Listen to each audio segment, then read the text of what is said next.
இந்த அனுர அரசாங்கம் இருக்கு இல்லையா, ஆமா. அவங்களுக்கு எதிராக வந்து நாமல் ராஜபக்ஷ ஒரு சதி செய்கிறாராம்.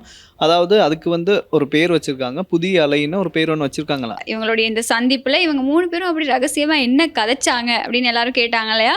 அதுக்கு வந்து ஒரு பதில் வந்திருக்கு. நாமலும் ரணிலும் சேர்ந்து அப்படி என்ன கதைச்சிருக்காங்க?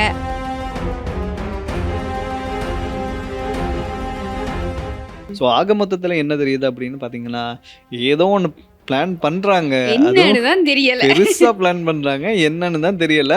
தென்னிலங்கை அரசியல் தான் இப்படி இருக்கு அப்படின்னு சொன்னா எங்களுடைய தமிழர் தரப்பு அரசியல்வாதிகளும் வந்து புதுசா ஒரு விஷயத்துல கை வச்சிருக்காங்க. அதாவது எல்லாரும் ஒன்று சேர போறோம் அப்படின்ற மாதிரி சொல்றாங்க. ஆமா. இதுவும் எதனால அப்படின்னு பார்த்தீங்கன்னா, இந்த அனுர அரசாங்கத்துல வந்து நிறைய குற்றங்கள் இருக்கு. ஆமா. அதை வந்து நாங்கெல்லாம் சுட்டி காட்டணும். ஆனா இது வந்து வரலாற்றுல முதல் முறையா நடக்குதா அப்படின்னு கேட்டீங்கன்னா இல்ல. இல்ல. இதுக்கு முன்னாடி அவங்க வந்து சேர்ந்திருக்காங்க, குரல் கொடுத்திருக்காங்க. ஆனா ஏதாவது நடந்திருக்கா அப்படின்னு கேட்டீங்கன்னா, இலங்கையின் முதற்தர சுற்றுலா தலம் ரீச்சாவின் மாபெரும் உணவு திருவிழா ஆகஸ்ட் மாதம் 7, 8, 9 மற்றும் 10ஆம் தேதிகளில் மாலை 6 மணி முதல் 10 மணி வரை. இன்றைய டிக்கெட்டுகளை பெற்றுக் கொள்ளுங்கள். வணக்கம் கனுஷியா. வணக்கம், எப்படி இருக்கீங்க? நல்லா இருக்கேன் கனுஷியா, நீங்க எப்படி இருக்கீங்க? நானும் ரொம்பவே நல்லா இருக்கேன். சாட்டர்டே சண்டே 2 நாள் லீவுக்கு அப்புறமா இன்னைக்கு வந்து மறுபடியும் நிகழ்ச்சியோட சந்திச்சிருக்கோம். இன்னைக்கு நாள்ல என்னென்ன விஷயங்கள் இருக்கு, பதிவாகி இருக்கு நம்ம பேசுறதுக்கு? அதாவது பாத்தீங்கன்னா இப்ப நாட்டுல வந்து ஒரு புதிய அலை ஒண்ணு அடிக்க போகுது அப்படின்னு சொல்லிக்கிட்டு இருக்காங்க. என்ன சுனாமி அலையா? சுனாமி அலையை விட இது வந்து ஒரு பெரிய அலை அப்படின்னு வந்து சொல்றாங்க. அதாவது இந்த அனுர அரசாங்கம் இருக்கு இல்லையா, அவங்களுக்கு எதிராக வந்து நாமல் ராஜபக்ஷ ஒரு சதி செய்கிறாராம்.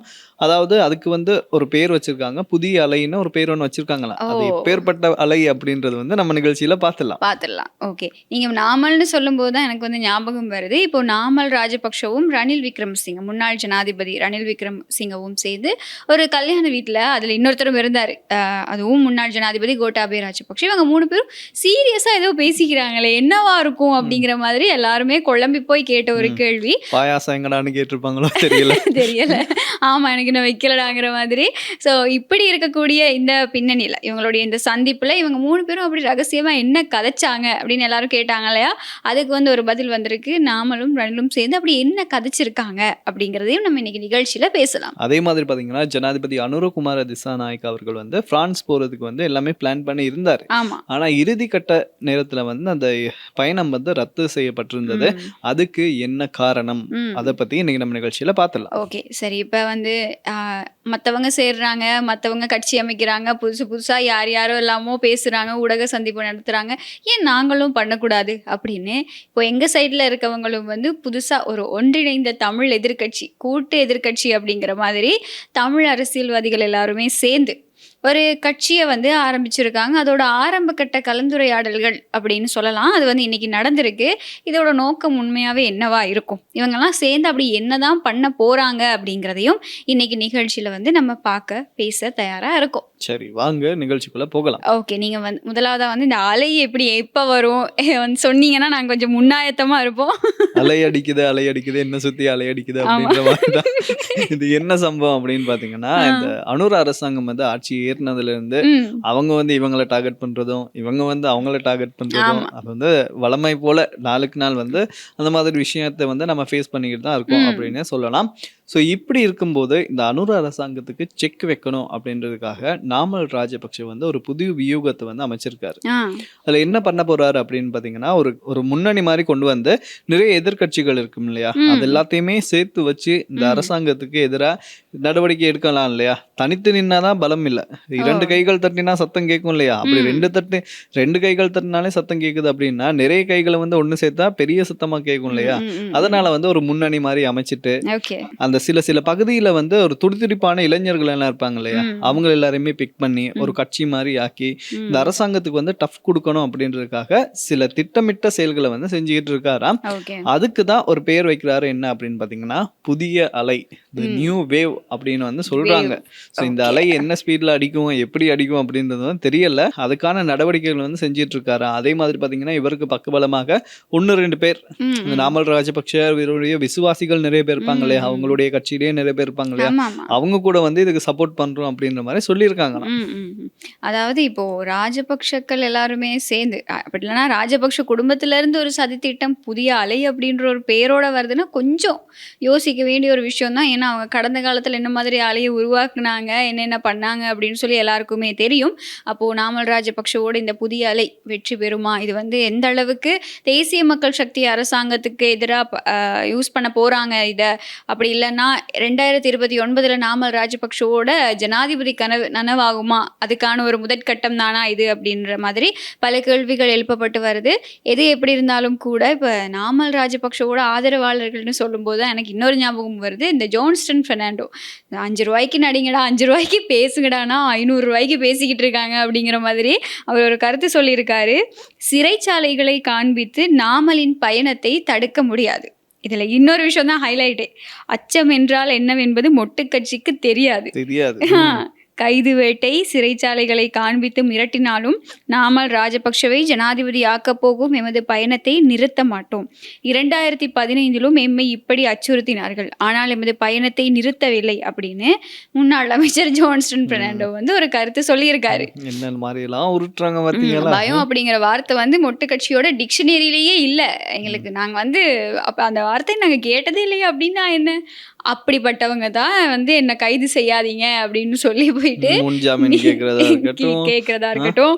ஆமா, என்ன வந்து பிடிஏக்கு கீழே கைது செஞ்சிடாதீங்க ப்ளீஸ் அப்படின்னு சொல்லி கேட்கறதா இருக்கட்டும். அப்புறம் என்னது, இந்த யோஷித்த ராஜபக்ஷ சொல்லியிருந்தார் இல்லையா, தனியா சதி திட்டம் தீட்ட முடியாது, அதனால சதிங்கிற வார்த்தையை தூக்கிடுங்க அப்படின்னு நீதிமன்றத்தில் கேட்டிருந்தார். இந்த மாதிரி எதுக்கு பயம் அப்படின்னு இல்லைன்னா ஏன் எதுக்கு அப்படிங்கிறது தான். சரி, எப்படியோ ஜோன்ஸ்டன் பெர்னாண்டோ அப்படி ஒரு கருத்தை வந்து சொல்லியிருக்காரு.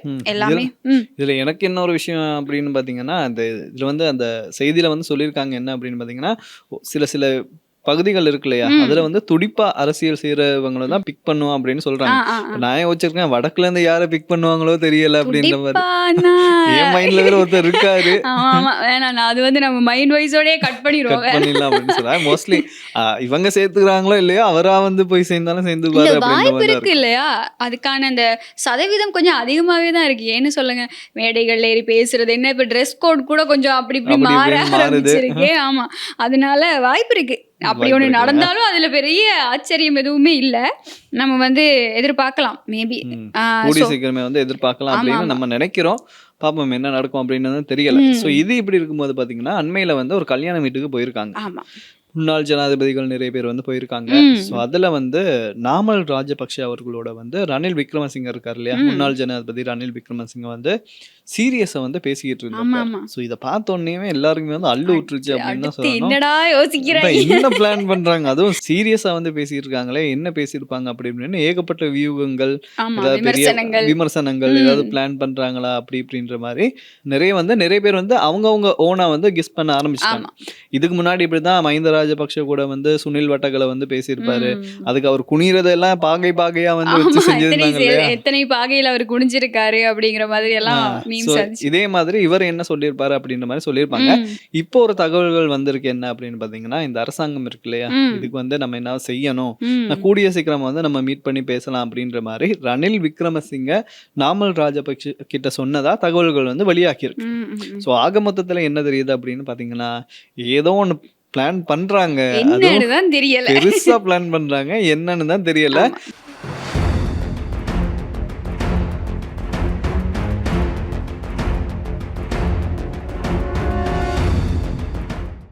ஆனா பிளானை வந்து எக்ஸிக்யூட் பண்ற வரைக்கும் இவங்க வெளியில இருப்பாங்களான்றதும் தெரியல. ஏன்னா விசாரணைக்கு வந்து கூப்பிட்டு இருக்காங்க, எப்ப கூப்பிட்டு உள்ள போடுவாங்கன்னு தெரியல. ஸோ இந்த பிளான் நடக்கிற வரைக்கும் அவங்க வெளியில இருந்தா சம்டைம்ஸ் அந்த பிளான் நடக்கலாம், நடக்காம கூட போகலாம். ஆமா, இதுல இன்னொரு விஷயம் என்ன அப்படின்னு சொன்னா, இப்ப இந்த வலுவான ஒரு எதிர்கட்சியா தான் இவங்களுடைய நோக்கம் இல்லையா, நாமல் ராஜபக்ஷ, ரணில் விக்ரமசிங்க.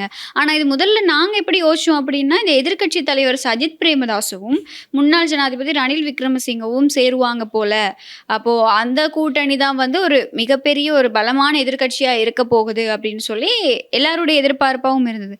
ஆனா இதுல சஜித் எங்கடா அப்படிங்கிற மாதிரி அவரை காணும், அவர் தான் இந்த நாட்டோட எதிர்கட்சி தலைவர், தலைவர் இந்த வலுவான எதிர்க்கட்சியில வந்து அவரை சேர்த்துக்க மறந்துடாதீங்க அப்படின்னு தான் நம்ம சொல்ற மாதிரி ஆயிடுச்சு. ஏன்னா இப்போ இந்த ரணில், அது மட்டும் இல்லாமல் நாமல் ராஜபக்ஷ, அந்த ராஜபக்ஷ கூட்டமைப்பு, அந்த கூட்டணி எல்லாம் சேர்ந்து தான் இது வந்து இந்த ஒரு எதிர்க்கட்சியாக உருவெடுக்க போகிறாங்க அப்படிங்கிற தகவல்கள் தான் வெளியாகி இருக்கு. இதில் ரணில் விக்ரமசிங்கவோட பங்களிப்பு அப்படிங்கிறது ரொம்பவே எதிர்பார்க்கப்படுற ஒன்றா இருக்குது. ஏன்னா அவருக்கு தான் வந்து அதிக அனுபவம் இருக்கு இல்லையா, அரசியல்லையும் சரி இன்னும் பல விஷயங்கள்லையும் சரி. நடமாடும் பல்கலைக்கழகம் அப்படின்னே சொல்லலாம், அரசியல் பல்கலைக்கழகம் அப்படின்னே சொல்லலாம். ஆமா, அவருக்கு வந்து ஒரு நல்ல ஒரு அரசியல் ஞானம் தெளிவு இருக்கு அப்படிங்கிறதுனால இதுல இவருடைய பங்களிப்பு கொஞ்சம் அதிகமாகவே எதிர்பார்க்கப்படுது அப்படின்னு தான் சொல்லப்படுது.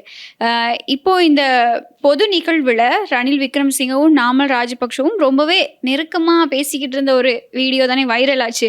இதுல அதான் முன்னாள் ராஜாங்க அமைச்சர் சாந்த பண்டாரவோட மகனோட திருமண நிகழ்வு தான் நடந்திருந்தது. இதுல தான் வந்து மைத்ரிபால சிறிசேன, ரணில் விக்ரமசிங்க, கோட்டாபய ராஜபக்ஷ இந்த மாதிரி எல்லாருமே கலந்துக்கிட்டு இருந்தாங்க. இதில் என்ன சொல்கிறாங்க அப்படின்னு சொன்னால், இப்போது இவங்க எல்லாமே சேர்ந்து இப்போ இருக்கக்கூடிய தேசிய மக்கள் சக்தி அரசாங்கத்துக்கு எதிராக அப்படின்னா இவங்களுடைய குறைகள் வந்து இப்போ அன்னையிலேருந்து இன்னைக்கு வரைக்குமே இவங்களுடைய குறைகளை தானே சொல்லிக்கிட்டே இருக்காங்க இல்லையா. அது பண்ணுறாங்க, இது பண்ணுறாங்க, எந்த ஒரு நல்ல விஷயமுமே வந்து இவங்களுடைய கண்ணுக்கு தெரியலை. இப்போ இந்த நீர்கொழும்பு சிறைச்சாலை விவகாரத்துலையும் கூட வந்து அதிகப்படியான விமர்சனங்கள் இப்போ இருக்கக்கூடிய அரசாங்கத்துக்கு எதிராக முன்வைக்கப்பட்டு வருது. அதனால இப்போது இவங்க எல்லாருமே சேர்ந்து ஒரு பெரிய ஒரு எதிர்க்கட்சியாக உருவெடுத்து எதிர்வரக்கூடிய தேர்தல்களில் ஒழுங்கான முறையில் போட்டி போட்டு மக்கள் மனதை வெல்றதுக்கான வாய்ப்புகள் தான் அதிகம் இருக்குது அப்படிங்கிறதும், ஏதாவது ஒரு சதி திட்டத்தை தீட்டி இப்போ இருக்கக்கூடிய அரசாங்கத்தை கவிழ்க்கிறதுக்கான முழு முயற்சிகளில் ஈடுபட்டு இருக்கதாகவும் தான் ஒரு சில தகவல்கள் வெளியாகி இருக்கு. ஸோ பார்க்கலாம், என்ன பண்ணாலும் மக்களுக்கு தெரியும் யார் எப்படின்னு சொல்லி. மற்றது கடந்த காலம் அப்படிங்கிறது வந்து எங்களுக்கு நல்லாவே ஞாபகம் இருக்கும். நம்ம எங்களுடைய கடைசி நிகழ்ச்சிகள்லையும் ஞாபகப்படுத்தி இருந்தோம். இந்த 9ஆம் தேதி வந்தப்போ என்ன நடந்துச்சு, நம்ம எவ்வளோ பெரிய ஒரு மக்கள் சக்தியாக சேர்ந்து செயற்பட்டிருந்தோம் அப்படின்றத. அதனால மக்களுக்கு தெரியும் இல்லையா, யார் அரியாசனையில் உட்காந்துருக்கணும், யார் வந்து கீழே போகணும் அப்படிங்கிறது மக்களுக்கு நல்லாவே தெரியும். அதனால நம்ம பயப்படுறதுக்கோ அவங்க வந்து என்னதான் பிளான் பண்ணாலும் என்னதான் சதி திட்டம் தீட்டினாலும் ஒரு வேளை அப்படியே வர்றதுக்கான வாய்ப்புகள் இருந்தாலும் மக்களுக்கு தெரியும் யாருக்கு வாக்களிக்கணும் வாக்களிக்க கூடாதுன்னு சொல்லி. அதனால அந்த விஷயத்துல நம்ம அவ்வளவு குழப்பிக்க வேண்டிய அவசியம் இல்லை அப்படின்னு சொல்லி நினைக்கிறேன். எல்லாத்தையும் மக்கள் கையிலே விட்டுலாம். ஆமா. ஸோ இது இந்த மாதிரி இருக்கிற நேரத்தை பார்த்தீங்கன்னா, ஜனாதிபதி அனுரகுமார திசாநாயக்க இருக்காரு இல்லையா, அதாவது மக்கள் ஜனாதிபதி அப்படின்னு வந்து நிறைய பேர் இப்போ சொல்லிக்கிட்டு இருக்காங்க. நிறைய பேர்ல ஆரம்பத்துல இருந்து அப்படிதான் சொல்லிக்கிட்டு இருக்காங்க அப்படின்னு சொல்லலாம். ஸோ அவர் வந்து இந்த மாசம் பிரான்ஸுக்கு போகலாம் அப்படின்னு வந்து பிளான் எல்லாம் பண்ணியிருந்தாரு. உத்தியோகபூர்வ அறிவிப்பு எல்லாம் வெளியில வந்துருச்சு. இருந்தாலுமே இறுதி நேரத்தில் வந்து அந்த பயணம் வந்து ரத்து செய்யப்பட்டிருந்தது. இதுக்கு என்ன காரணம் சொன்னாங்க அப்படின்னு பார்த்தீங்கன்னா, அண்மையில் வந்து அந்த நீர்கொழும்பு சிறைச்சாலை ஏற்பட்ட மோதல் இருக்குல்ல, அது வந்து ஒரு துயரமான சம்பவம். நிறைய போலீஸ் அதிகாரிகள் வந்து உயிரிழந்திருந்தாங்க, கைதிகள் வந்து உயிரிழந்திருந்தாங்க. இப்படி இருக்கிற பட்சத்தில் வந்து அவரு இதனால தான் பயணம் வந்து மேற்கொள்ளவில்லை அப்படின்ற மாதிரி தகவல்கள் வந்து வெளியாகி இருந்துச்சு. ஆனால் இப்போ இன்னொரு தகவல்கள் வந்து உலா வருது. அதாவது இது வதந்தியாக கூட இருக்கலாம். நாங்கள் கேள்விப்பட்டதை வந்து சொல்றோம். என்ன அப்படின்னு பார்த்தீங்கன்னா, அவருக்கு வந்து உயிர் அச்சுறுத்தல் ஏற்பட்டிருக்கிறதாகவும் தகவல்கள் வந்து வெளியாகி இருக்கு. அதாவது இப்போ அதுக்கான முக்கிய காரணம் என்ன அப்படின்னு சொன்னாங்க, இன்னைக்கு நேற்று இல்லை, கொஞ்சம் நாட்களாகவே இந்த தகவல் வந்து வெளிவர ஆரம்பிச்சிருக்கு. இந்த சமூக வலைதளங்களையும் சரி பிரதான ஊடகங்களையும் சரி இப்படி ஒரு தகவல் வெளியாகுது. காரணம் என்ன அப்படின்னு சொன்னால், இப்போது இந்த அரசாங்கம் வந்ததுக்கு அப்புறமா இந்த போதை ஒழிப்பு நடவடிக்கைகள் அதையும் தாண்டி இந்த பாதாள உலக குழுக்களை வந்து ஒழிக்கணும் அப்படிங்கிற விஷயங்களுக்கு வந்து கொஞ்சம் முன்னுரிமை கொடுக்கறது அதிகம் இல்லையா. அப்போது ஒரு நாட்டோட ஜனாதிபதியாக இருக்கும்போது அவருக்கு அந்த மாதிரியான இந்த மிரட்டல்கள் வர்றது அப்படிங்கிறது வந்து சாதாரணமான ஒரு விஷயம். அதை வந்து ஏற்றுக்கொள்ளக்கூடிய ஒரு விஷயம் தான். ஏன்னா இப்போ ஆரம்ப காலத்தில், அதாவது கடந்த ஆட்சிகள்ல எப்படின்னா அந்த கண்டெய்னர் கணக்கிலெல்லாம் போதைப் பொருள் கொண்டு வந்து இறக்குனாங்க. அது எங்களுக்கு தெரியும். இந்த சம்பத் மனம்பேரி அவரும் வந்து இது தொடர்பாக கைது செய்யப்பட்டிருந்தாரு. மிக முக்கியமான ஒரு அரசியல் கட்சியை சேர்ந்த ஒரு நபர். அப்போ இப்படி இருக்கக்கூடிய பின்னணியில் இந்த கடல் வழியாக போதைப் பொருள் இலங்கைக்குள்ளே கொண்டு வரப்படும் போது இப்போ எங்களுடைய கடற்படை வந்து கொஞ்சம் தீவிரமாக இந்த ரோந்து நடவடிக்கைகளில் ஈடுபடுறதும், கடற்படை மட்டும் கிடையாது, நாட்டில் இருக்கக்கூடிய போலீஸ் அதிகாரிகளுமே கூட கொஞ்சம் தீவிரமாக இதில் செயற்பட்டு வர்றதை பார்க்கக்கூடியதாக இருக்குது. இது எல்லாமே வந்து இந்த போதைப்பொருள் கடத்தல்காரர்களுக்கு ஒரு பெரிய பிரச்சனையாக மாறி இருக்குது. அப்போ அவங்களுடைய மைண்ட் செட் எல்லாமே எங்கே இருக்கும் அப்படின்னு சொன்னால், எப்படியாவது இந்த ஆட்சியை மாற்றணும், அப்படி இல்லைன்னா ஏதாவது பண்ணி இதை வந்து ஒரு ஈஸியான வழிமுறைக்கு கொண்டு வரணும் அப்படிங்கிறதானே அவங்களுடைய ஒரு ஐடியாவாக இருக்கும். அதனால தான் ஜனாதிபதிக்கு ஒரு சில பேர்கள் மூலமாக வந்து இந்த மிரட்டல்கள் விடுக்கப்படுது அப்படிங்கிற விஷயம். மிரட்டல்கள் அப்படின்னு சொன்னால் அவர் கொஞ்சம் பாதுகாப்பும் இந்த டைமில் வந்து பலப்படுத்தப்பட்டிருக்கு அப்படிங்கிற தகவல் தான் வெளியாகிருக்கு. இப்படி நடந்துக்கிட்டு இருக்கக்கூடிய பின்னணியில் தான் இப்போ இந்த நீர்கொழும்பு சிறைச்சாலை விவகாரம் நடக்குது. அதுக்கு சரியான காரணம் என்னன்னு இப்போ வரைக்கும் கண்டுபிடிக்கலனாலுமே கூட இந்த பாதாள உலக குழுக்களும் போதைப் பொருள் கடத்தல் வியாபாரிகளுக்கும் இடையில தான் இந்த சிக்கல் நிலைமை வந்துச்சு அப்படிங்கிறதான் இப்போ வரைக்கும் வெளியாக இருக்கக்கூடிய தகவல். அதனால இப்போ நாட்டுக்குள்ளே ஒரு நல்ல சூழ்நிலை இல்லை, கொஞ்சம் பதட்டமான சூழ்நிலை இருக்குது. அப்படிங்கிறதுனால தான் ஜனாதிபதி இந்த பிரான்ஸுக்கான பயணத்தை வந்து ரத்து செஞ்சுருக்காரு. அப்போது இதுக்கான அந்த அடுத்த திகதியை வந்து அவங்க கேட்டிருக்காங்க. அதுக்கு வந்து அவங்களுடைய தரப்புலேருந்து இன்னும் ஒழுங்கான பதில் இல்லை, அது உத்தியோகபூர்வமாக அறிவிக்கப்படும் அப்படிங்கிற ஒரு தகவலும் வந்து வெளியாகி இருக்கு. ஆனாலும் இன்றைக்கும் கூட இந்த ஒரு நபர் வந்து போதைப் பொருளோட கைது செய்யப்பட்டிருக்காரு. அதுவும் அதிகளவான ஒரு பெருமளவான போதைப் பொருள் தொகையோடு தான் கைது செய்யப்பட்டிருக்காரு. இப்போ வெளியாக இருக்கக்கூடிய தகவல் என்ன அப்படின்னு சொன்னால், அந்த போதைப் பொருள் கைப்பற்றின போதைப் பொருளை வந்து கொடுக்கணும், அவங்கள கைது செய்கிறத நிப்பாட்டணும் அப்படிங்கிறதுக்காக துபாயிலிருந்து இங்கே இருக்கக்கூடிய ஒரு போலீஸ் அதிகாரிக்கு கொலை மிரட்டல் விடுக்கப்பட்டிருக்கு ஃபோனில். அவங்க உத்தியோகபூர்வமாக அந்த போலீஸ் அதிகாரி சொல்லியிருக்காரு, விடுவிக்கிறதுக்கு நாங்கள் உங்களுக்கு வந்து காசு தரோம், இப்படி காசு தந்து நீங்கள் அது வேணான்னு சொல்கிறீங்கன்னா அவங்களுக்கு கொலை மிரட்டல் அப்படின்னு சொல்லி அந்த ஒரு போலீஸ் அதிகாரிக்கு துபாயிலிருந்து ஒரு ஃபோன் கால் வந்ததாகவும் இன்றைக்கி ஒரு தகவல் வந்து வெளியாகி இருக்கு. அப்போது போதைப் பொருள் கடத்தல் பாதாள உலகம் முடிஞ்சிருச்சா அப்படின்னு கேட்டால் இன்னும் இல்லை. இந்த கொஞ்சம் நாட்களாக இன்னும் தீவிரமடைய ஆரம்பிச்சிருக்கு. சுதந்திரமாக செயற்படுறது கொஞ்சம் குறைஞ்சிருக்கு, அவ்வளோதான் இந்த இப்போ இருக்கக்கூடிய அரசாங்கத்தில் இருக்க மாற்றம் அப்படின்னு சொல்லலாம். எது எப்படி இருந்தாலும் ஜனாதிபதிக்கு இப்படி இருக்கக்கூடிய மிரட்டல்களுக்கு மத்தியில் அவர் எப்படியாவது இந்த 2 விஷயத்தையும் நாட்டிலேருந்து ஒழிச்சிட்டாரு அப்படின்னு சொன்னால் அது இன்னும் எங்களுடைய இளைஞர் சமுதாயத்துக்கு நல்லா இருக்கும் இல்லையா? நம்மளாலே கம்பேர் பண்ணி பார்க்க முடியும் இல்லையா? கடந்த கால அரசாங்கத்தில் வந்து துப்பாக்கி சூட்டு சம்பவங்களாக இருக்கட்டும், அதிகமாக இருந்துச்சு, போதைப் பொருள் சம்பவங்களாக இருக்கட்டும், நிறைய வந்து இருந்துச்சு. ஆனால் இங்கே கம்பேர் பண்ணி பார்க்கும்போது அனுர அரசாங்கத்தில் வந்து அது கொஞ்சம் குறைஞ்சிருச்சு அப்படின்னு தான் சொல்லணும். ஸோ அதுக்கெல்லாம் என்ன காரணம் அப்படின்னு பார்த்தீங்கன்னா இந்த அனுர அரசாங்கத்தினுடைய செயற்பாடுகள் அப்படின்னு சொல்லலாம். ஸோ இப்படி இருக்கும்போது கூட ஜனாதிபதி அவர்களுக்கு வந்து இது உறுதிப்படுத்தப்படாத தகவல்கள் தான், பட் அப்படி எந்த ஒரு அச்சுறுத்தலும் இருந்தாலுமே வந்து நம்மளுடைய காவல் படைகள் இருக்கு இல்லையா, அவங்க வந்து அவங்களுடைய பணியை வந்து சரியா செஞ்சு அவங்களுக்கு வேண்டிய பாதுகாப்பை வந்து கொடுக்கணும் அப்படின்னு நாங்களும் வந்து கேட்டுக்கிறோம். ஓகே. ஸோ இப்படி இருக்கக்கூடிய பின்னணியில் இந்த நீதி அமைச்சர் நீர்கொழும்பு சிறைச்சாலை விவகாரத்தில் வந்து நீதி அமைச்சருக்கு எதிராக நம்பிக்கை இல்லாத ஒரு பிரேரணை கொண்டு வர போகிறதா வந்து தகவல்கள் வெளியாகியிருக்கு. அதாவது எதிர்கட்சிகள் எல்லாமே சேர்ந்து நீதி அமைச்சர் பதவி விலகணும் அப்படின்னு சொல்லி நம்பிக்கையில்லா பிரேரணை கொண்டு வர போறாங்க. உதயகம்மன் பிள்ளை இன்றைய தினம் வந்து ஒரு ஊடக சந்திப்பை நடத்தியிருக்காரு. எங்க பிரச்சனையோ அங்க வந்து டக்குன்னு அட்டெண்டன்ஸை போட்டு இருக்கேன் மேடம் அப்படிங்கிற மாதிரி சும்மா வந்து இருக்க மாட்டாரு. புத்தகம் அதை எழுதிட்டு வந்தாரா இல்லாட்டி புத்தகம்ல ஒரு 10 பக்கம் எடுத்துட்டு வந்திருக்காரு. என்ன அப்படின்னா, நீதி அமைச்சர் பதவி விலகணும், அந்த நம்பிக்கை இல்லாத பிரேரணைக்கு நாங்க ஆதரவு தெரிவிக்கிறோம். நாங்கன்னு அவர் யாரை சொல்றாருன்னு கூட தெரியல, அவர் கட்சியை சொல்றாரா இல்லாட்டி எல்லாரையும் சேர்த்து சொல்றாரா தெரியல, நாங்க ஆதரவு தெரிவிக்கிறோம், அதுக்கு 10 முக்கியமான காரணங்கள் இருக்கு அப்படின்னு சொல்லி ஒரு லிஸ்ட்டை எடுத்து விட்டாரு ஊடக சந்திப்புல. அவ்வளவுதான், எல்லாரும் மெர்சல் ஆயிட்டாங்க அப்படின்னு சொல்லலாம். இப்ப வந்து சுரேஷ் சாலைக்கு என்ன நடந்துச்சுன்னு தெரியல இல்லையா? கொஞ்ச நாள் வந்து சுரேஷ் சாலைன்னு சொல்லிட்டு இருந்தாங்க. இப்ப வந்து சுரேஷ் சாலையோட பிரச்சனை முடிஞ்சோன்னா டக்குனு இப்ப நீதி அமைச்சர் இவருடைய பிரச்சனைக்கு வந்து வந்துட்டாரு. அது என்ன சொல்றது, இவரு எங்க போறாரோ அங்க எல்லாம் பிரச்சனை ஆகுதா இல்லாட்டி பிரச்சனை ஆகிற இடத்துல எல்லாம் இவர் இருக்காரா அப்படின்றது வந்து தெரியல. அதான் இப்போ நீதி அமைச்சர் வந்து அவங்களுக்கு பதவி விலகியே ஆகணும். இப்போ நீர்கொழும்புல இப்படி ஒரு வன்முறை சம்பவம் நடந்துருச்சு, அதுக்கு வந்து அவர் முறையான நடவடிக்கை எடுக்கல, அதை தெரிஞ்சிருந்துமே வந்து அவர் ஒழுங்கான அதாவது நடவடிக்கை எடுக்கல, அதனால அவர் பதவி விலகணும். அதுதான் இப்போ எதிர்கட்சிகளோட கோரிக்கையை தாண்டி அவங்க நம்பிக்கையில்லா பிரேரணை வரைக்கும் வந்துட்டாங்க. உதயகம்மன் கிட்டத்தட்ட 10 காரணங்கள் இருக்கு. 10 காரணங்களையும் நீங்கள் கேட்டிங்க அப்படின்னு சொன்னால் எல்லாமே வந்து சொல்லுவாங்கல்ல, இந்த 10 காரணத்துக்கும் இடையில வேறுபாடுகளை கண்டுபிடிக்கிறவங்களுக்கு வந்து பெருமதியான பரிசு அப்படிங்கிற மாதிரி எல்லாமே ஒரே மாதிரி இருக்கும். எல்லாமே கொஞ்சம் கிட்டத்தட்ட வந்துட்டு பட்டும் படாத மாதிரி இருக்கு அப்படின்னு சொல்லலாம். ஒட்டு மொத்தத்தில் அவர் வந்து அவரோட மைண்டுக்கு வந்து ஒரு 10 காரணத்தை சொல்றாரு. சரி, ஓகே, அவர் ஒரு எதிர்கட்சியா அரசாங்கத்தை எதிர்க்கிறவரா அவருடைய விமர்சனங்களை முன் வச்சிருக்காரு. நீங்க சுரேஷ் சாலைன்னு சொல்லும் போது எனக்கு ஞாபகம் வந்துச்சு, சுரேஷ் சாலை விஷயத்துல விமல் வீரவங்ஷ, திலீப் ஜெயவீர, நாமல் ராஜபக்ஷ, யாரு உதயகம்மன் பிள்ளை அப்படின்னு ஒரு பட்டாளமே வந்தாங்க. அதோட என்ன விஷயம் அப்படின்னு பாத்தீங்கன்னா, சுரேஷ் சாலையோட மனைவி இருக்காங்க, அவங்க கூட இப்படி உண்ணாவிரதமா இருந்து இவ்வளவு பெரிய உண்ணாவிரதம் இருந்திருக்க மாட்டாங்க. அவங்களுக்காக இவரு தொண்டை தண்ணி வத்த பேசியிருக்க மாட்டாங்க. அவங்களே யோசிச்சிருப்பாங்க, யாரா சாமி நீங்கெல்லாம் அப்படிங்கிற மாதிரி. ஸோ இப்போ என்னன்னா, இன்னொரு தகவலும் வெளியாகி இருக்கு. இப்போ சுரேஷ் சாலையோட மனைவியும் மகனும் வந்து ஒரு இக்கட்டான சூழ்நிலைக்கு தள்ளப்பட்டுட்டாங்க. ஏன்னா இந்த நீதிமன்ற நீதிமன்ற உத்தரவுன்னு ஒன்று வந்துச்சு. நீங்கள் பாஸ்வேர்டை லேப்டாப் பாஸ்வேர்டு ஃபோன் பாஸ்வேர்டு கொடுத்தே ஆகணும் அப்படின்னு.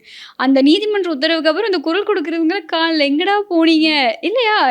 ஏன் சுரேஷ் தலையை பற்றி பேசவே மாட்டேங்கிறாங்க அப்படின்னு எனக்கு ஒரு பெரிய டவுட்டு. இப்போ என்னன்னா சுரேஷ் தலையோட மனைவியும் மகனையும் ஏமாத்திட்டாங்க பாருங்களேன். இவங்கெல்லாம் சேர்ந்து இருந்து நாங்கள் அவரை வெளியில் எடுத்து தாரோம், நாங்கள் வந்து பிடிஎல்லேருந்து அவரை விடுவிக்கிறோம், அவரை வந்து உண்ணாவிரதம் இருந்து அவருக்காக போராடுறோம்னு சொன்னவங்க எல்லாம் அவங்களுடைய மகனையும் மனைவியும் கைவிட்டுட்டாங்க. சொல்லணும். இதுக்கு அவங்க வந்து வர்ற மாதிரியே வந்து பார்த்துட்டு பேசிட்டு போயிருப்பாங்க. அவங்கள சும்மா விட்டு இருந்தாலே அவங்க வந்து சுரேஷ் சாலை அவர்களை வந்து போய் பார்த்துட்டு பேசிட்டு வந்திருப்பாங்க. இவங்க வந்து சாப்பாடை வந்து சாப்பிட்றாரு இல்லை அப்படின்னு சொல்லிட்டு டென்ட் அடிக்க சொல்லி அதில் வந்து கொஞ்ச நாள் உட்கார்ந்து ஷிஃப்ட் பேஸ்ல வந்து உட்கார்ந்து நிறைய விஷயங்கள் பண்ணிட்டு கடைசியா பாத்தீங்கன்னா இப்ப அதெல்லாம் பண்ணது கூட எந்த ஒரு பலனுமே இல்லாம போயிடுச்சு இல்லையா?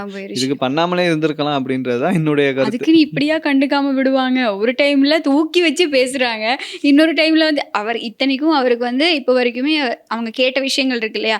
இந்த கேஸை வந்து ஷானி அப்படியே செக்ரட்டரி இருந்து மாற்றவும் இல்லை, பிடிஎல்லேருந்து அவர் விடுதலை செய்யவும் இல்லை, அவர் இன்னும் சிஐடி தடுப்பு காவலில் தான் இருக்கு. கேட்டு எதுவுமே நடக்கலையே, பின்னையே அவரை பற்றி பேசவே மாட்டேங்கிறீங்க. இப்போ அவர் அந்த யுத்தத்தை நிறைவு செஞ்சுட்டாருங்கிறத மறந்துட்டாங்களா என்னன்னு எனக்கு ஒன்றுமே புரியலை. கடைசியில் அந்த மனுஷனுக்கு வந்து நெஞ்சு வலி வந்தது தான் மிச்சமாக போச்சு. அவருக்கு சும்மா வந்திருக்கா இல்லாட்டி இவங்க எல்லாம் வெளியில செஞ்சுட்டு இருக்காங்களே, இதை பார்த்து அவருக்கு நெஞ்சு வலி வந்துருச்சா தெரியல. நிஜமா அவருக்கு நெஞ்சு வலி வந்து அவருக்கு இப்போ அவர் என்ன கட்டத்தில் இருக்காருன்னு பேசுறதுக்கு கூட ஆள் இல்லாமல் போயிருச்சு. அதுக்கிடையில இப்போ நீதி அமைச்சர் பதவி விலகணும்னு தூக்கி எடுத்துட்டு வந்திருக்காங்க. உதயகம்மன் பிள்ளை அது மட்டும் இல்லாமல் ராஜபக்ஷ ஆதரவாளர்கள் அப்படின்னு சொல்லலாம். ஸோ இப்படி இருக்கக்கூடிய பின்னணியில் இப்போ தென்னிலங்கை அரசியல் தான் இப்படி இருக்கு அப்படின்னு சொன்னால் எங்களுடைய தமிழர் தரப்பு அரசியல்வாதிகளும் வந்து புதுசாக ஒரு விஷயத்துல கை வச்சிருக்காங்க. அதாவது எல்லாரும் ஒன்று சேர போறோம் அப்படின்ற மாதிரி சொல்றாங்க. இதுவும் எதனால அப்படின்னு பாத்தீங்கன்னா இந்த அனுர அரசாங்கத்துல வந்து நிறைய குற்றங்கள் இருக்கு, அதை வந்து நாங்கெல்லாம் சுட்டி காட்டணும், தனியா வாய்ஸ் பண்ண வந்து எடுபடாது, வாங்க எல்லாரும் ஒன்னா சேர்ந்து குரல் கொடுப்போம் அப்படின்னு சொல்லி கொடுக்குறாங்க. ஆனா இது வந்து வரலாற்றுல முதல் முறையா நடக்குதா அப்படின்னு கேட்டீங்கன்னா இல்ல. இதுக்கு முன்னாடி அவங்க வந்து சேர்ந்திருக்காங்க, குரல் கொடுத்திருக்காங்க. ஆனா ஏதாவது நடந்திருக்கா அப்படின்னு கேட்டீங்கன்னா சரி, அதுக்கு நம்ம எதுவும் சொல்லாம இருப்போம். ஓகே, இப்போ இது இந்த ஒன்றிணைந்த தமிழ் அரசியல்வாதிகள் எல்லாமே சேர்ந்து செயற்பட போறதுல வந்து சுமந்திரன், ஜீவன் தொண்டமான், ரவுஃப் ஹக்கீம், மனோ கணேசன் உட்பட தமிழ் அரசியல்வாதிகள் அவங்க இன்னைக்கு தான் முதலாவதா இணைஞ்சிருக்காங்க. இப்போ இன்னைக்கு நாள் தான் இந்த கலந்துரையாடல் எல்லாமே இடம்பெற்றிருக்கு. தமிழ், மலையக தமிழ் மற்றும் முஸ்லீம் அரசியல் தலைவர்கள் ஒரே மேடையில் இணைகிறது. நீங்க சொன்ன மாதிரி தான் இலங்கை அரசியலில் வந்து இது ஒன்றும் புதிதான ஒரு விஷயம் கிடையாது. பல்வேறு சந்தர்ப்பங்கள்ல இந்த மாதிரியான ஒத்துழைப்பு நடவடிக்கைகள் எல்லாமே நடந்திருக்கு. ஆனால் இந்த தேர்தல்கள் அதையும் தாண்டி இந்த கொள்கைகளில் இருக்கக்கூடிய வித்தியாசம், அதுக்கப்புறம் இந்த அதையும் தாண்டி போட்டி அப்படின்னே சொல்லலாம் இல்லையா? ஒரு தேர்தல் எல்லாம் ஒன்றா சேர்ந்துருப்பாங்க, தேர்தல்னு வந்தோடனே எங்கே போனாங்க அப்படின்னு இல்லாத மாதிரி இது எல்லாமே வந்து பிரிஞ்சிருவாங்க. ஸோ இந்த தடவை என்ன அப்படின்னு சொன்னால் இவங்க எல்லாரும் மனோ கணேசன்ல இருந்து இந்த தலைவர்கள் எல்லாமே ஒன்றிணைகிறது தமிழ் பேசக்கூடிய மக்களோட அரசியல் கோரிக்கைகளை ஒருங்கிணைச்சு முன்வைக்கக்கூடிய ஒரு முயற்சி அப்படின்னு தான் சொல்லப்படுது. அப்படின்னா நீங்கள் சொன்ன மாதிரி தான் தனித்தனியாக ஒவ்வொரு கோரிக்கைகளாக போய் முன்வைக்கிறத தாண்டி நாங்கள் மலையக தமிழர்கள், முஸ்லீம்கள், தமிழர்கள் அப்படின்னு பேச்சு பேசுகிறத விட நாங்கள் எல்லாருமே சேர்ந்து தமிழ் மக்களுக்காக குரல் கொடுப்போம் அப்படிங்கிறது தான் அவங்களுடைய முதற்கண் நோக்கமாக இருக்குது அப்படிங்கிறது தான் இப்போ வரைக்கும் வெளியாகிருக்கக்கூடிய தகவல். ஆனால் ஒரு பக்கம் இது வந்து வரவேற்கப்படுற ஒரு விஷயமாகவும் பார்க்கப்படுது. இன்னொரு பக்கம் என்ன அப்படின்னு சொன்னால் இந்த கூட்டணி தொடர்பாக ஒரு சில விமர்சனங்களும் முன்வைக்கப்பட்டு வருது. அதுக்கு வந்து என்ன விமர்சனங்கள் அப்படின்னா, இந்த பல ஆண்டுகளாக அரசியலில் இருக்கக்கூடிய தலைவர்கள் மறுபடியும் இணைகிறதுனால, இப்போ இதில் யாருமே வந்து ஃப்ரெஷர் கிடையாது இல்லையா, புதுசாக வந்தவங்க யாரும் இல்லையே, எல்லாம் பல வருஷமாக அரசியலில் ஊறி போனவங்க தானே. இணைகிறதுனால இது உண்மைக்குமே மக்களோட பிரச்சனைக்கு தீர்வு காணக்கூடிய ஒரு முயற்சி தானா? அப்படி இல்லைன்னா எதிர்வரும் நாட்களில் இருக்கக்கூடிய தேர்தல்களை குறி வச்சு தான் இவங்க வந்து இந்த மாதிரி ஒரு தன்னோட அரசியல் செல்வாக்கை பயன்படுத்தணும், இன்னும் கொஞ்சம் என்ன சொல்கிறது, நோட் அவுட் ஆகணும், பாயிண்ட் அவுட் ஆகணும் அப்படிங்கிறதுக்காக எடுத்திருக்கக்கூடிய ஒரு நகர்வா அப்படிங்கிற கேள்விகளையும் ஒரு சிலர் முன் வச்சுட்டு வர்றாங்க. அதே மாதிரி பார்த்தீங்கன்னா சிங்கள அரசியல்வாதிகள் வந்து எல்லாரும் ஒன்றா சேர்ந்து இப்படி பண்ணுறாங்களே, ஸோ அதுக்காக நம்ம தரப்புலேருந்து ஏதாவது ஒன்று பண்ணணுமேன்றதுக்காக இப்படி பண்ணுறாங்களா அப்படின்றது கூட கேள்விக்குறியாக தான் இருக்கு. பட் எதுவோ என்ன பண்ணாலுமே மக்களுக்கு அது நன்மையாக இருக்கிற பட்சத்தில் அது வந்து நல்ல விஷயம்தான். ஆனால் மக்களுக்கு நன்மை அளிக்குமா அப்படின்னு கேட்டால் தெரியல. இதுலயும் இப்ப இதுல இருக்கக்கூடியவங்க எல்லாருமே பல்வேறு கட்சிகள்ல பல்வேறு காலகட்டங்கள்ல வேற வேற காரணங்களுக்காக அப்படியே கட்சி தாவல்ல இருந்து வேற வேற கட்சிகளுக்கு மாறி, எல்லாரும் நம்ம பேர் குறிப்பிட்டு சொல்லக்கூடாது இல்லையா, நம்ம பொதுவா சொல்லுவோம் இல்லையா, ஒவ்வொரு கட்சிகளுக்கு மாறி ஒவ்வொருத்தங்களுக்கு கீழே ஒவ்வொரு தலைவர்களுக்கு கீழே அவங்களுடைய லாபங்களுக்காக அவங்களுடைய தேவைகளுக்காக மாறினவங்க தான் இதுல இப்ப எல்லாருமே ஒண்ணா சேர்ந்து ஒரு கட்சியா சேர்ந்துருக்காங்க. சரி, நாளைக்கு பின்ன இதுலயும் கட்சி தாவல் இல்லாம எல்லாரும் சந்தோஷமா நீங்க சொன்ன மாதிரி இந்த மக்கள் கோரிக்கைகளை முன் வச்சீங்க அப்படின்னா அது ஒரு நல்ல விஷயம், பாராட்டக்கூடிய விஷயம் தான். இன்னொரு விஷயம், இப்ப இந்த புதிய அரசியல் ஒத்துழைப்பு அப்படிங்கிறது வந்து அரசாங்கத்துக்கு மேல அழுத்தம் கொடுக்கக்கூடிய ஒரு பேச்சுவார்த்தை மேடையா மாறுமா? அப்படி இல்லைன்னா நிஜமாவே இவங்க செயற்பாடுகள் எதையாவது செய்ய போறாங்களா அப்படின்னு சொல்லி இந்த அரசியல் விமர்சகர்கள் எல்லாருமே கொஞ்சம் அவதானிச்சுக்கிட்டு வரக்கூடிய ஒரு விஷயமாவும் பார்க்கப்படுது. ஏன்னா எல்லாருமே சேர்ந்து ஒரு அறிக்கையை மட்டும் வெளியிட்டுட்டு சரி நாங்கள் வந்து தமிழ் மக்களுக்காக குரல் கொடுத்துட்டோம் அப்படின்னு சொல்லி ஜஸ்ட் ஒரு அறிக்கை ஏதாவது நடந்தால் ஒரு அறிக்கை வெளியிட்டுட்டு சும்மா இருப்பாங்களா, அப்படி இல்லைன்னா ஏதாவது ஒரு நடவடிக்கை எடுப்பாங்களா அப்படிங்கிறது தான் இப்போ இருக்கக்கூடிய ஒரு மிகப்பெரிய இவங்ககிட்ட எதிர்பார்க்கக்கூடிய ஒரு விஷயம் அப்படின்னு சொல்லலாம். ஏன்னா இப்போ நம்ம தேசிய மக்கள் சக்தி அரசாங்கம் எந்த அளவுக்கு நல்ல விஷயங்களை செஞ்சுருக்கு அப்படின்னு பேசும்போது தமிழ் மக்களுக்கு அவங்க என்ன பண்ணியிருக்காங்க அப்படிங்கிற கேள்விக்கு நம்ம இன்னும் ஒழுங்கான ஒரு பதிலை எங்களால் வழங்க முடியாது. அந்த அளவுக்கு எங்களுடைய மக்கள் மேலே அவங்க காட்டுற கரிசனை போதாமல் தான் இருக்குது. அது இந்த அரசாங்கம் இல்லை, எந்த அரசாங்கத்துலேயும் அப்படி தான் இருக்குது. அப்போது இப்படி இந்த தென்னிலங்கையில் இருக்கக்கூடிய ஒன்றிணைந்த எதிர்க்கட்சி அப்படிங்கிறத தாண்டி எங்களுடைய தமிழ் அரசியல்வாதிகள் இப்படி ஒன்றிணைஞ்சிருக்குது. அவங்க சரியான விதத்தில் ஒன்றிணைஞ்சு மக்கள் கோரிக்கைகளை கொண்டு போனாங்கன்னா ஏதாவது ஒரு மாற்றம் நிச்சயமாக கிடைக்கும். அதை தாண்டி இவங்களுடைய கொள்கைகளை வித்தியாசம் வந்து இல்லை பார்லிமெண்ட்டில் பக்கத்து சீட்லேயே உட்கார முடியாதுன்னு சொல்கிறாங்க. ஓகேவா? ஸோ நான் சும்மா ஞாபகப்படுத்தினேன். ஸோ இப்படி இருக்கும்போது இவங்க ஒரு கூட்டணியாக செயற்படும் போது என்னென்ன நடக்கும், அடுத்து வந்து வெறும் பேச்சுவார்த்தை தானா, வாயில் மட்டும் வடை சுடுவாங்களா அப்படிங்கிறது தான் கேட்குறாங்க. சரி, அவங்களுடைய நடவடிக்கைகளை பார்ப்போம், பார்த்துட்டு நம்ம முடிவு பண்ணுவோம் இல்லையா. டே ஒன்லேயே எல்லாத்தையும் சொல்ல முடியாதுல்ல, பார்க்கலாம், காலம் காத்திருந்து பதில் சொல்லும். ஆமாம். ஸோ நீங்கள் மக்களுக்கு நல்லது பண்ணீங்கன்னா அது வரவேற்கிறதுக்கு நாங்கள் நிச்சயமாக எங்களுடைய ஊடகமாக நாங்களும் வந்து தயாராக இருக்கோம் அப்படிங்கிறத ஞாபகப்படுத்திக்கிட்டே இன்னைக்கு நாளில் என்னென்ன செய்திகள் பதிவாகிருக்கு அப்படிங்கிறத நம்ம விரிவாக பார்த்துட்டோம் அப்படின்னு நினைக்கிறேன். ஆமாம், இதே மாதிரி நாளைக்கும் என்ன நடந்திருக்கு அப்படின்றத பார்க்கறதுக்கு நாங்கள் தயாராக இருக்கோம். ஸோ நாளைய தினம் நிகழ்ச்சியோட சந்திக்கலாம். Bye bye.